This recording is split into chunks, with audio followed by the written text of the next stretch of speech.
ये क्वेश्चन सबके मन में रहता है कि ऐसा कौन सा तरीका है जिससे कि हम अपने सिलेबस को जल्दी याद कर पाएं और अपने एग्जाम्स में अच्छे से अच्छे मार्क्स ला पाएं। तो दोस्तों, क्यों ना इस क्वेश्चन का जवाब उन्हीं लोगों से पूछा जाए जो पढ़ाई में काफ़ी अच्छे हैं और जिन्होंने सबसे डिफ़िकल्ट एग्ज़ाम्स क्लियर किए हैं। तो सबसे पहले हम देखेंगे कैल न्यूपोर्ट को कि वो इस बारे में क्या कहते हैं। कैल अपनी book how to become a student में बोलते हैं कि डोंट रीड एवरीथिंग, मतलब सिलेबस का हर चीज़ पढ़ने मत बैठ जाओ। और सिर्फ इतना ही नहीं, कैल अपनी बुक में बोलते हैं कि हमारी बुक में जितने पेजेस होते हैं हमारे पास कभी भी उन्हें पढ़ने का पूरा टाइम नहीं होता, और अगर ये सीक्रेट स्टूडेंट्स को पता चल जाए तो मैक्सिमम स्टूडेंट्स बेफिजूल के स्ट्रेस और एंजाइटी से बच सकते हैं। तो आप में से कई स्टूडेंट्स ये बोलेंगे कि ये कैल न्यूपोर्ट हैं कौन और हम इनकी बात पर विश्वास क्यों करें। तो दोस्तों, कैल ने दुनिया के one of the best college MIT से पढ़ाई की है और वो अभी जॉर्ज टाउन यूनिवर्सिटी में कंप्यूटर साइंस के एसोसिएट प्रोफेसर हैं। तो हम इनकी एबिलिटी पर शक ना ही करें तो अच्छा होगा। और आप में से कुछ लोग ये सोच रहे होंगे कि ये तो फॉरेनर हैं, इनका सिलेबस पैटर्न डिफरेंट है इसलिए इनका तरीका भी अलग होगा, और क्या ये हमारे इंडियन एजुकेशन सिस्टम में फॉलो होंगी। तो पहली बात तो यह है कि ऐसा कुछ नहीं है। हमारा कल्चर डिफरेंट हो सकता है लेकिन ह्यूमन साइकोलॉजी और ह्यूमन की लर्निंग एबिलिटीज सब सेम है। लेकिन फिर भी एक इंडियन एग्जांपल लेते हैं। ये दीपक रावत सर हैं, IAS district magistrate, Haridwar, Uttarakhand. ये भी कॉम्पिटिटिव एग्जाम्स की तैयारी के लिए यही रिकमेंड करते हैं कि लेस इज मोर, यानी उतना ही मटेरियल पढ़ो जितना की जरूरत हो, क्योंकि जितना ज्यादा मटेरियल हमारे पास होगा उसे देख देख कर ही हम काफी स्ट्रेस में आ जाएंगे, क्योंकि वो हमसे कभी भी खत्म तो होने वाला नहीं है। इसलिए do not study all the material that is given. एक बात याद रखें कि लेस इज मोर। मेरी सलाह मेंस देने वालों को इतनी है कि आप घिरे हुए मटेरियल से, इग्नू का मटेरियल है, इंटरनेट पे मटेरियल है, तमाम कोचिंग्स हैं, तमाम गाइड्स हैं। आपको ज़्यादा से ज़्यादा जो आंसर लिखना होगा, कितना होगा, हो सकता है 250 वर्ड्स का हो। मेरे टाइम पे तो मेंस में इतने लंबे आंसर हुआ करते थे, हो सकता है 300 का हो। इतना सब कुछ पढ़ के आपको एक अच्छा content, rich in facts, very reasonable और सिंपल आंसर लिखना है। ये आप कब लिख पाएंगे? जब आपकी पढ़ाई लिखाई की सामग्री इतनी ज़्यादा ना हो, लिमिटेड हो और आपके आंसर्स की क्वालिटी अच्छी हो। तो हमेशा याद रखिएगा, less is more. Thank you. एक और एग्जांपल लेते हैं रोमन सैनी का। रोमन सैनी ने all Indian institute of medical science से MBBS की और IAS भी क्रैक कर चुके हैं। रोमन बोलते हैं कि एक साल में हम 5000 पेजेस से ज्यादा नहीं पढ़ सकते। तो इसका मतलब है कि आपको अपने मटेरियल को कम करना पड़ेगा, चाहे एक्स्ट्रा बुक्स को डोनेट कर दो या फिर रद्दी में दे दो, क्योंकि अगर हमने अपने पास कुछ एक्स्ट्रा मटेरियल रखा है तो वो हमारी मदद नहीं करने वाला, बल्कि हमारी एंजाइटी और स्ट्रेस लेवल ही बढ़ाएगा। इससे पहले कि हम देखें कि हमने कौन से सिलेबस के पोर्शन को पढ़ना है और कौन से सिलेबस के पोर्शन को छोड़ना है, पहले हम इस बात को डिटेल में समझ लेते हैं कि why covering less syllabus will give you more marks.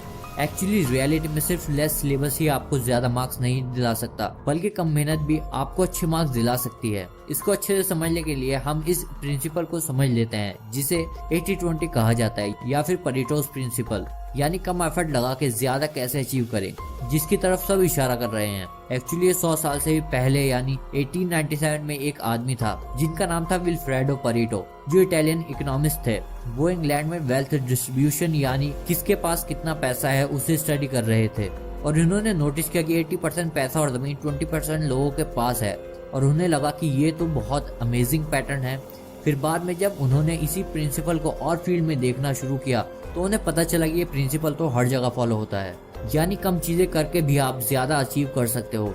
जैसे 20% मूवीज बॉक्स ऑफिस में 80% कमाई करती हैं, आप 80% टाइम अपने 20% कपड़े पहनते हैं। 80% लोगों को डिक्शनरी के सिर्फ 20% शब्द आते हैं, और एक्चुअली में यही रिक्वायर्ड है।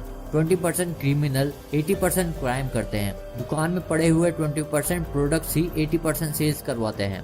20% कार्स ड्राइवर्स की वजह से ही 80% एक्सीडेंट्स होते हैं। 20% स्टूडेंट्स ही 80% एग्जाम्स क्लियर करते हैं, और हम अपना 80% टाइम अपने 20% दोस्तों के साथ गुजारते हैं। इन शॉर्ट, आप कोई भी फील्ड ले लो, चाहे वो आपकी स्टडी हो या फिर आपकी पर्सनल लाइफ, मेजॉरिटी ऑफ चीजें आपकी माइनॉरिटी ऑफ एक्शंस पर डिपेंड करती हैं। अगर हम इस प्रिंसिपल को किसी और एंगल से देखें तो हम कह सकते हैं कि हर चीज इक्वली मैटर नहीं करती है। इसी प्रिंसिपल को the one of thing book में भी बताया गया है।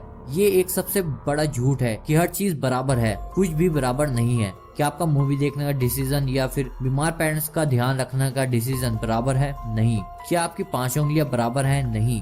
क्या हर प्रोफेशन बराबर है जो आपको इक्वल इनकम कमा कर देगा या फिर सोसाइटी में रेस्पेक्ट देगा? नहीं। क्या आपके हर टीचर की क्वालिफिकेशन बराबर है और उनके पढ़ाने का स्टाइल बराबर है? नहीं। इन शॉर्ट, हर चीज डिफरेंट है। कहीं चीजें ज्यादा इंपॉर्टेंट है और कहीं चीजें कम इंपॉर्टेंट है, और ये प्रिंसिपल आपकी स्टडी में भी यूज होता है। एग्जाम्स में majority of questions minority of topic से पूछे जाते हैं। अब इसका मतलब ये नहीं है कि एग्जैक्टली 20% सिलेबस से आपसे एग्जैक्ट 80% क्वेश्चन पूछे जाएंगे, लेकिन मैं आपको ये पूरी कन्विक्शन से बोल सकता हूँ कि ऑलमोस्ट 40 to 50% टॉपिक से आपसे 70 to 80% क्वेश्चन पूछे जाएंगे, यानी आपका आधा सिलेबस ज्यादा इंपॉर्टेंट है। अगर आप ये चीज समझ गए हैं तो अब हमारी सक्सेस अब इस बात पर डिपेंड करती है कि क्या हम में ये स्किल है हम वो 40 to 50% सिलेबस सेलेक्ट कर सकें जिससे हम आसानी से एग्जाम्स में दिए गए ऑलमोस्ट 80% क्वेश्चन के आंसर दे सकें।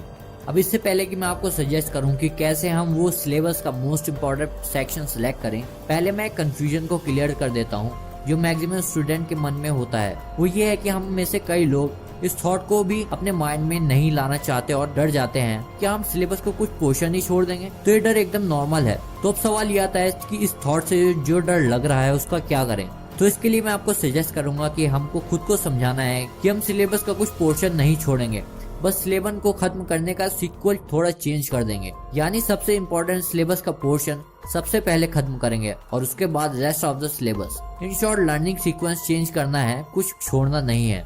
तो अब नेक्स्ट क्वेश्चन आता है कि सिलेबस का सबसे इम्पोर्टेंट सेक्शन कैसे सिलेक्ट करें।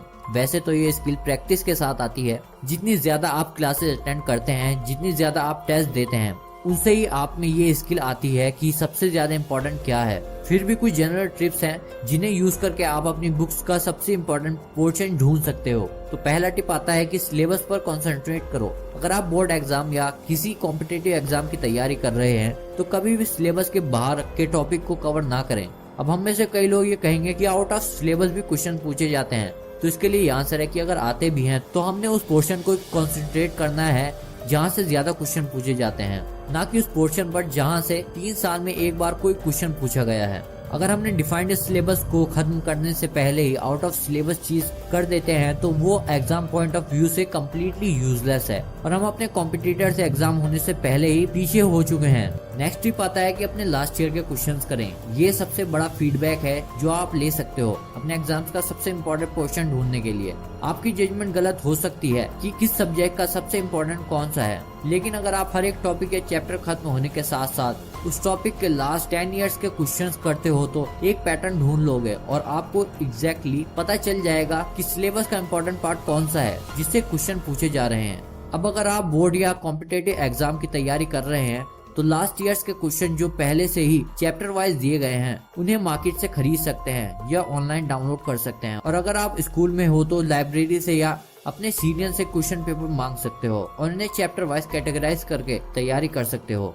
नेक्स्ट टिप आती है कि स्कूल टेस्ट को दो। हमारे टीचर या प्रोफेसर जिन्हें बहुत सालों का एक्सपीरियंस है ये जानते हैं कि सिलेबस का सबसे इम्पोर्टेंट पार्ट कौन सा है, इसलिए जब हम स्कूल टेस्ट या कॉलेज टेस्ट देते हैं तो उसमें आपको सिलेबस के इम्पोर्टेंट क्वेश्चन ही मिलेंगे। नेक्स्ट आता है कि एक अच्छे इंस्टीट्यूट की मॉक टेस्ट ज्वाइन करें। अगर हम किसी कॉम्पिटिटिव एग्जाम की तैयारी कर रहे हैं तो अपनी फील्ड के पिछले 5-10 साल के टॉपर के इंटरव्यू पढ़ें। हमें पता चल जाएगा कि टॉपर ने कौन से इंस्टीट्यूट से मॉक टेस्ट दिए हैं, बस हमें भी उन्हीं इंस्टीट्यूट के मॉक टेस्ट देने हैं। मॉक टेस्ट आपका फाइनल एग्जाम नहीं है, इसलिए आपका सिलेबस खत्म नहीं भी है तो भी आपको मॉक टेस्ट देने हैं और घर आकर उन्हें एनालाइज करना है कि किस टॉपिक से ज्यादा क्वेश्चन पूछे जा रहे हैं। अगर हम अच्छे इंस्टीट्यूट के मॉक टेस्ट देने जा रहे हैं तो बहुत ज्यादा चांसेस हैं कि हम उन्हें सॉल्व करने के लिए सबसे ज्यादा इम्पोर्टेंट सेक्शन को ही प्रिपेयर कर रहे होंगे। तो दोस्तों, इस वीडियो में हमने देखा कि हर चीज इक्वली इम्पोर्टेंस नहीं रखती है, न ही आपका हर चैप्टर और न ही उस चैप्टर का हर एक टॉपिक।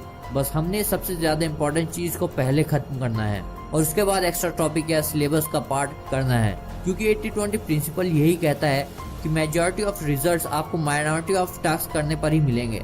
और फिर हमने अपने सिलेबस का सबसे इम्पोर्टेंट पार्ट जानने के लिए 4 मेथड्स देखे थे, जिसमें पहला था कि अपने सिलेबस से एक्स्ट्रा पोर्शन को तब तक ना छुएं जब तक आपने एक बार पूरा सिलेबस खत्म ना कर दिया हो और एक बार रिवीजन कर लिया हो। वैसे मेरे ओपिनियन में कुछ एक्स्ट्रा ना करें तो उससे बेटर है वो टाइम दोबारा रिवीजन या मॉक टेस्ट देने में इन्वेस्ट करें। हमने दूसरा मेथड किया था कि लास्ट ईयर के क्वेश्चंस तो आपको करने ही पड़ेंगे। ये सबसे बड़ा कंपास है कि आप अपने गोल की तरफ एफर्ट कर रहे हैं या किसी यूजलेस डायरेक्शन में। हमने तीसरा मेथड देखा था कि स्कूल टेस्ट या इंस्टीट्यूट के कॉलेज टेस्ट देकर भी आपको आइडिया मिल जाता है कि सिलेबस का सबसे इम्पोर्टेंट पोर्शन कौन सा है। फोर्थ मेथड था कि आप लास्ट ईयर के टॉपर्स के इंटरव्यू देखें, और अगर किसी पर्टिकुलर इंस्टीट्यूट से काफी सारे टॉपर्स ने मॉक टेस्ट दिए हैं तो हमें भी उसी इंस्टीट्यूट के मॉक टेस्ट देने हैं, और मॉक टेस्ट देने के लिए हमें सिलेबस खत्म करने की वेट नहीं करना है।